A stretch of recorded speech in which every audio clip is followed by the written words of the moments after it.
And of course, along here, as any of the 11 crossings between Poland and Ukraine, lots of humanitarian aid charities have started operating, giving out free food, giving out a lot of stuff here. We can speak to one of them now, actually. Magdalena, how are you? Hi, I'm okay, thank you. Okay, and just tell us your name. Małgorzata.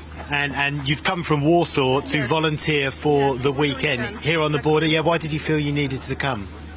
So I have my friend who works for Polish humanitarian aid, and she asked me if I wanted to take part in this border to help the refugees.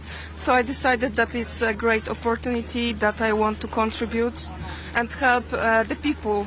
Yeah. So it's why I came here. Yeah. What sort of stories have you been hearing about people coming across the border? I saw you helping a lady and her two children just now. One a very young child. What did they tell you? No, they were crying because the husband of the wife stayed somewhere and they couldn't find each other. So they were waiting for them, and there were different stories.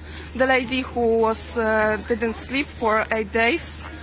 And also another man who was waiting in the car for several days. Really, for several days. Yes, well, and exactly. he come from Ukraine. Yes, exactly. Wow. So there's a lot of heartbreaking stories. Yes, And exactly. just talk us through some of the things that you've got here. Just show us a little bit what you've got for the people that are coming across the border. We have different sandwiches. We have juices, water. We have also medical equipment, clothes. We have everything here. Yeah, and this has come from donations from the people in Poland. Yes, we have many donations right now across the country, and everybody wants to help the refugees. Yeah, yeah.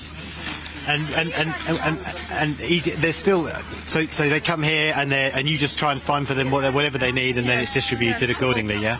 Even at night, the people were coming here every few minutes. There were a full bus of the people, and they were looking for some help. Yeah, and I mean they're saying that at least 4 million Ukrainians could end up inside the EU. I imagine the situation here, especially when Russia starts to move on Lviv, it's going to get worse. Yes, it's getting worse and worse, and people are very afraid. They are scared what's going on right now, and they are also very grateful for what we are doing here at the border. They start to cry. And just finally, how do you feel? I mean, you live in Warsaw. That's not too far from the border here. No, it was 3 hours by car. Yeah. But for example, on this park, you can see the people from across the Poland, from every city. Yeah, they've come from all over Poland. Yeah. And how are Polish people feeling? How are you feeling about the Russians occupying Ukraine, about potentially being on your border? How do you feel about that? Yes, it's a bit stressful for us as well, but we are trying to do our best, and we hope that this situation will not last for a long time. Yeah. Well, thank you so much for speaking to us. Really appreciate it.